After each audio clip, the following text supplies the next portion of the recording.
Au Burkina Faso, en Afrique de l'Ouest, existe l'arbre à karité. Il pousse à l'état sauvage et son exploitation constitue la troisième ressource économique du pays.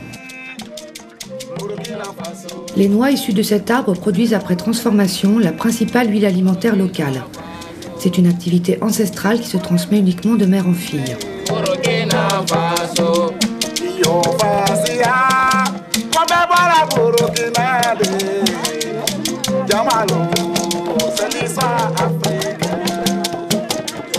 La transformation des noix de karité en beurre est un processus long et pénible qui nécessite entre 6 et 7 heures de travail. Les noix sont lavées, pilées, torréfiées, puis broyées au pilon et à la pierre jusqu'à prendre la consistance d'une pâte brune.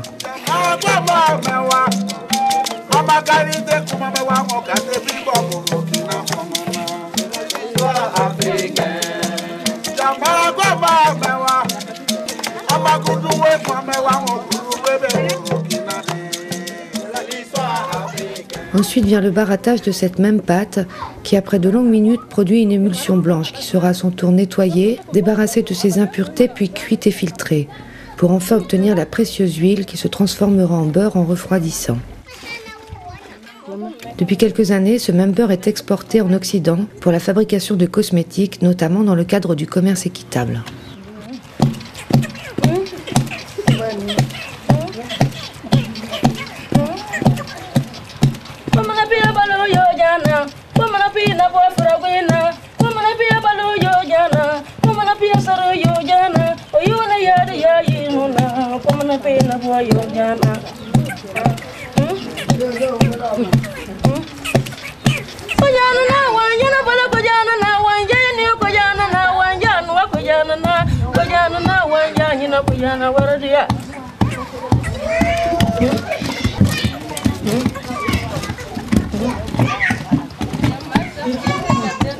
Dans les villages, les femmes n'ont que le karité comme activité vraiment principale où elles peuvent vendre et puis dire que voilà, l'argent que j'ai eu de la vente du karité, c'est vraiment pour moi. Donc comment faire pour le développer? Comment faire pour s'épanouir, s'auto-suffire, s'auto-développer, être économiquement indépendante? Parce que ici, si tu n'as pas un minimum d'économie, mais tu n'as pas de voix. C'est des femmes sans voix, surtout les productrices du karité. Parce qu'on dit que c'est la classe pauvre qui fait le karité, mais actuellement, on commence à nous entendre, à nous prendre en compte dans les villages, dans les décisions, et on compte avec nous maintenant.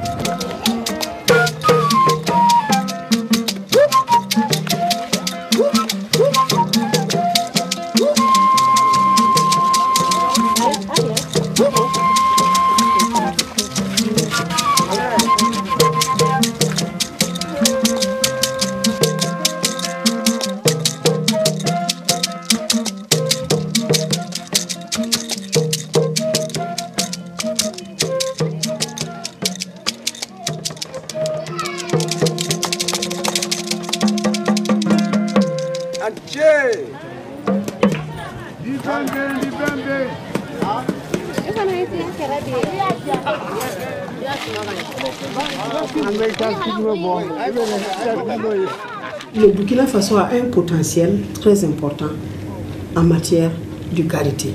Et si les efforts continuent, moi je pense que si on arrive à valoriser ce domaine-là, on va sortir beaucoup de femmes et d'hommes de la situation de pauvreté extrême.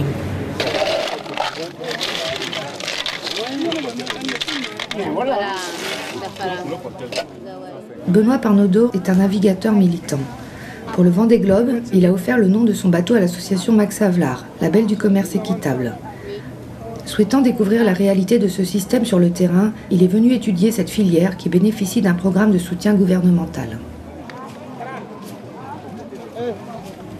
Les acteurs du karité, c'est essentiellement les femmes. On se rend compte aujourd'hui, avec les différentes études qui sont faites, que la pauvreté est plus féminine.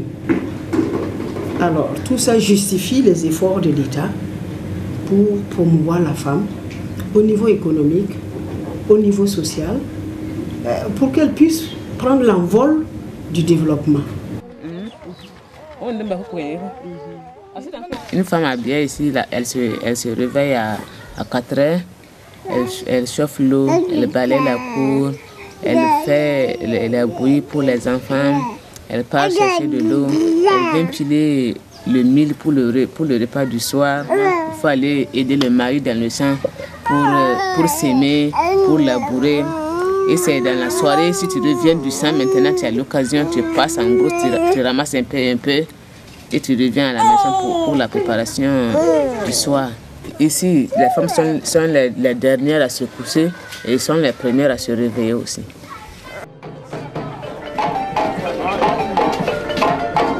Il y a les bus qui arrivent, puisqu'on doit prendre le bus pour aller à Léo.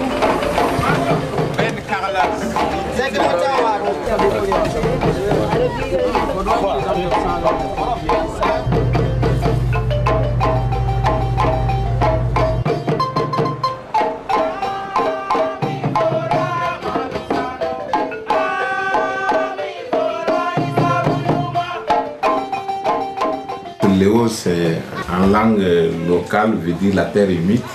C'est une ville située à 165 km de Ouagadougou et à 13 km de la frontière du Ghana. L'économie de Léo, c'est essentiellement basé sur l'agriculture et l'élevage.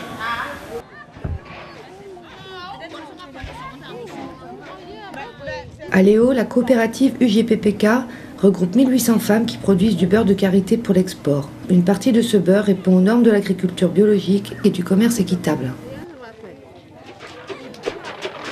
Il y a 3 ans en arrière, en 2004-2005, une femme de la coopérative gagnait en moyenne 30 000 francs par an, par campagne. Maintenant, nous sommes arrivés au bout de 3 ans avec l'accroissement des volumes à atteindre un revenu moyen de 70 000 francs par campagne. Et je précise que la campagne c'est 6 mois.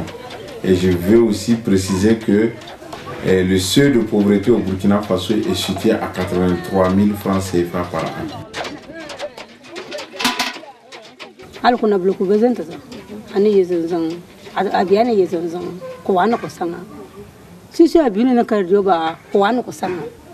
Elle était dans une maisonnette, la maison voulait tomber.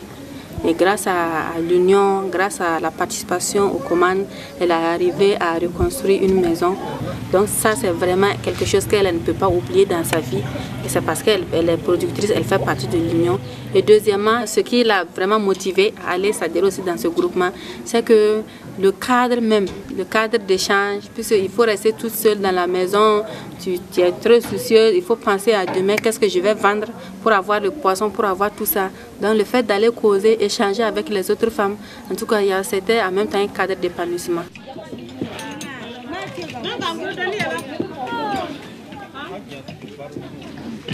Nous sommes dans une philosophie où on se dit que oui, nous sommes une entreprise économique, on doit chercher à faire du profit. Mais faire du profit au profit de nos membres. C'est-à-dire qu'il faut redistribuer le maximum de profit que nous faisons dans la communauté pour permettre à chaque individu de se développer. Donc c'est ça, nous, notre philosophie en fait. C'est de faire du profit parce que je ne vais jamais vendre à perte le beurre. Mais lorsque je réalise des marges, au lieu que l'entreprise amasse des capitaux dans des banques, c'est de redistribuer ce que nous avions comme bénéfice à nos membres pour leur permettre de mieux vivre. Avec l'argent du beurre, nous ravitaillons la famille, on paie la scolarité des enfants, on achète les habits. Même si les enfants sont malades, on peut aider le mari. Si le mari a l'argent, lui, il ne peut pas s'occuper de tout le monde. Mais si la femme a l'argent, elle est capable de nourrir tout le monde.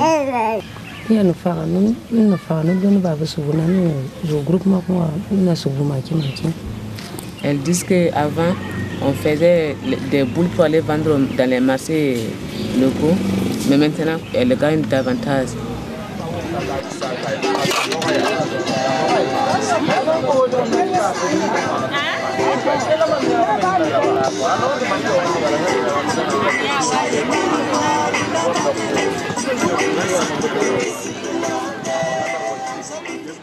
Il faut 6h30 pour produire 1 kilo de beurre, sans les machines. Ou avec juste des bouts faites avec les machines. Il faut 6h30. Et 6h30, s'il faut payer ce kilo de beurre, je ne sais pas, aller le vendre au marché à 500, je ne sais pas qu'est-ce qu'on gagne.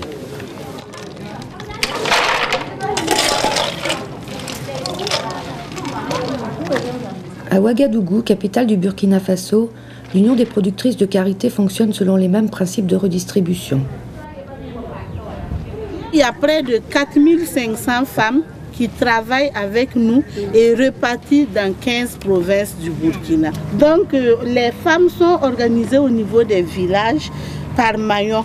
Au niveau du maillon de la collecte, celle qui collecte les noix, il y a à peu près 70% des femmes à ce niveau. Et au niveau de celles qui produisent le beurre, il y a à peu près 20%. Et celles qui transforment ne dépassent pas 10%.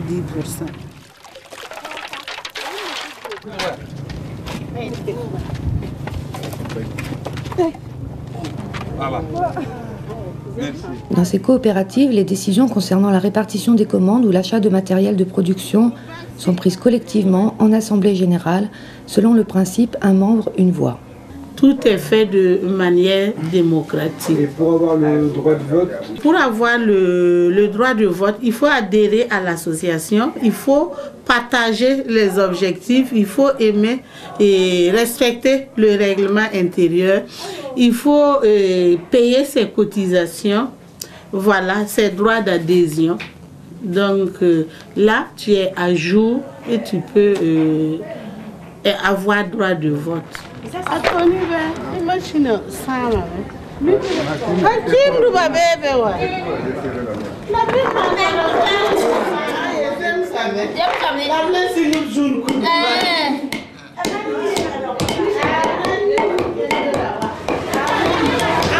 Les amendes étaient concassées à la main, une à une. Au fur et à mesure qu'on se fait un peu de bénéfice, on met un peu de côté pour pouvoir améliorer, mettre un peu d'équipement adapté. Donc maintenant, on a passé de l'étape du concassage à la main à l'étape du concassage à la machine. Donc à la mouture, là, ça donne une pâte comme ça et elles vont ajouter de l'eau. Ça, c'est le barattage traditionnel, elles le font à la main. Et maintenant, on a amélioré parce que c'est tellement pénible ce travail. Donc on a ajouté une baratte qui fait le même travail et aide les femmes, ça rend moins pénible le travail.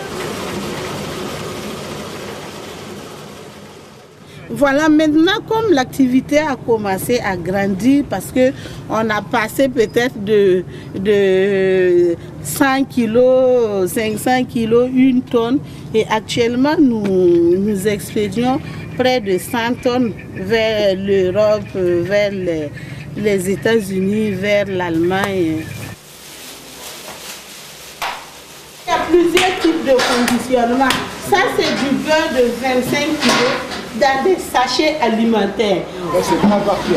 Ça c'est prêt à partir. Donc la majorité c'est... Maintenant on va le mettre dans des cartons et puis bien emballé quoi. Et ça part à l'export alors. Et ça part à l'export. Cependant, l'exportation du beurre via les coopératives ne représente que 1% de la totalité du marché du karité.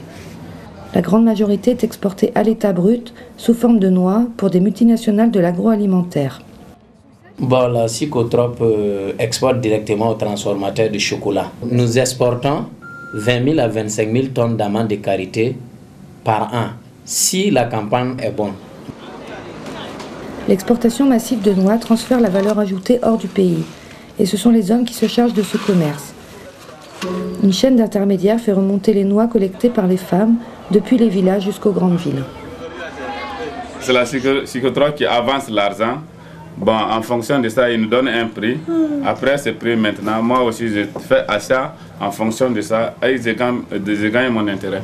Tes partenaires qui vont en brousse, alors eux, comment ça se passe? C'est le même fonctionnement. D'accord. Voilà. Quand toi tu dis que tu achètes 60 francs, c'est à ton partenaire ou c'est la femme qui vend 60 francs? C'est avec mes partenaires. C'est-à-dire que lui, il va l'acheter moins cher. Voilà, il va acheter encore moins cher en brousse. Les hommes interviennent au niveau intermédiaire. Hein, vous ne les voyez pas avant. Dans la transformation des amandes en beurre de karité, on ne voyait pas les hommes. Ça, c'était dit, c'est féminin, c'est pour les femmes. Mais quand il s'agit d'aller vendre, c'est eux qui gagnent mieux. C'est eux qui gagnent mieux parce qu'avec la spéculation, nos pauvres mamans qui ont des difficultés de transport, de gestion et aussi d'épanouissement. Hein, elles sont souvent réduites au second plan à ce niveau-là. Et les hommes qui viennent acheter avec une petite marge vont se faire une meilleure marge. Dans le système coopératif comme ici à Léo, les prix sont fixés à l'avance. Ce fonctionnement permet aux femmes d'avoir des revenus plus importants, plus stables et apporte également une reconnaissance sociale.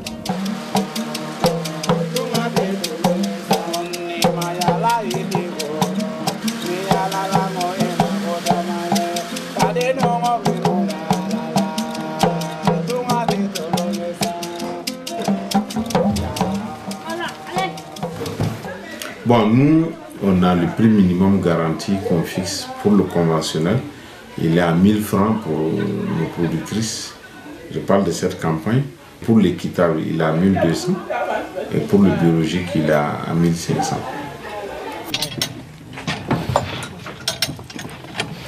L'équitable est différent du conventionnel. Nous, au Burkina, comme nous sommes pauvres là, c'est pour nous mettre à même pied d'égalité avec d'autres personnes. Et ils ont un prime aussi qu'ils nous donnent. Présentement, nous, on a parrainé 2 orphelins. Le commerce équitable, comme philosophie, c'est la meilleure des choses pour faire le développement. Parce que demain, nous, ici, notre prime équitable, nous pouvons l'investir là où on veut. Il n'appartient pas aux politiques de venir nous dire de construire une école ou pas. Si nous pensons que c'est dans une école qu'on va créer le développement dans un village, nous construirons une école si la prime nous le permet. C'est plutôt les populations locales qui décident de ce qu'ils font avec la prime. C'est important. Nous souhaiterons que tous nos produits, même à la longue, puissent être uniquement bio et bio-équitables. Maintenant, il faut qu'on ait des marchés bio-équitables. Parce que même si tu produis, tu as le certificat bio-équitable, tu as un produit bien fait, le village est content, les femmes... Mais s'il n'y a pas de marché, au finish... Oui, c'est ça. C'est ça. Ça reste quand même le problème. Voilà, c'est le problème de marché, le grand hic ici. Donc vraiment, tous ceux qui nous écoutent, qui nous aident à avoir plus de marché. Et que les acheteurs aussi achètent beaucoup plus les produits à base de beurre de karité parce que c'est très bien pour la peau. Ça nourrit, il y a beaucoup de vertus, beaucoup de vertus. En France, on a aussi des produits qui ont des vertus. Si on peut faire des crèmes avec, ça évite tout ce trafic entre l'Afrique et l'Europe. Oui, mais je pense qu'on a dit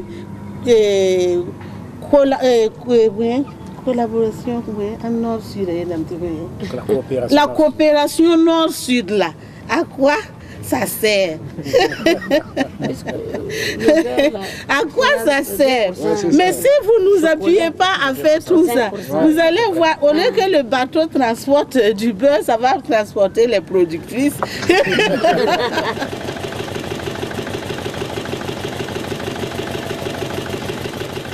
Le marché équitable est très étroit. Il ne représente même pas 5% de notre chiffre d'affaires. Par exemple, cette année, sur plus de 150 tonnes, nous avions que 6 tonnes seulement qui sont en équitable et 12 tonnes en bio-équitable. Aujourd'hui, vous allez trouver que, s'il y a des audits, vous allez trouver que l'équitable est concentré à Léo.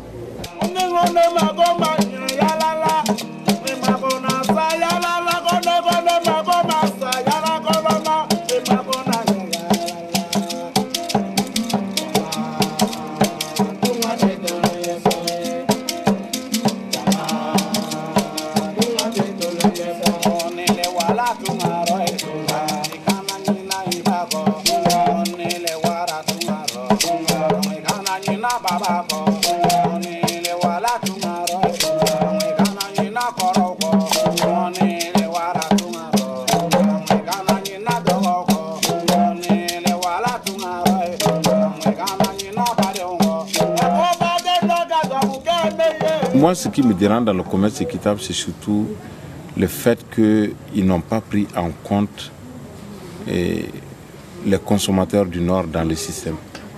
Parce que tout le système est bâti sur la consommation. Il faut qu'il y ait des consommateurs. Maintenant, si le système ne prend pas en compte les consommateurs du Nord, et vous pensez qu'il sera viable, il ne le sera pas. Donc le système devrait intégrer les deux éléments.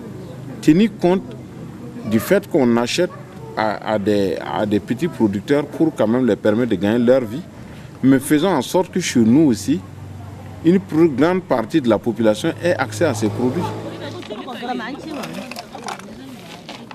On doit intégrer le commerce équitable à l'économie sociale et solidaire.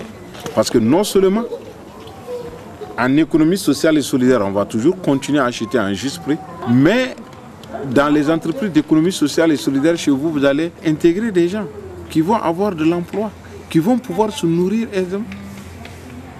Oui, vous aidez, vous êtes utile à vous d'abord. Moi, je pense que ça doit réussir parce que nous travaillons avec les femmes, on les accompagne, on veut qu'elles gagnent vraiment le bénéfice de leur travail. Et le commerce équitable, c'est le plus indiqué. Mais ils ne sont pas nombreux aussi ceux qui veulent appliquer le commerce équitable. Ils ne sont pas nombreux. Et pourtant, il faut ça. Il faut ça.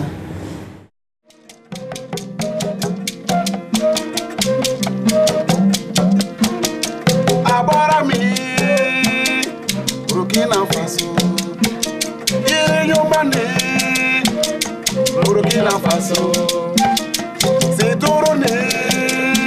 Burkina Faso, Diribolone. Burkina Faso, Yo Fasia, Kobe Bara Burkina de Jamalo, c'est l'histoire africaine. Magwaba mewa, Amakarite kumamewa mokate bibo Burkina Faso. Africain. Jamagwa mewa, amakuduwe kwa mewa mokuduwe be Burkina de. L'histoire africaine. Yo Fasia, comme voilà Burkina de.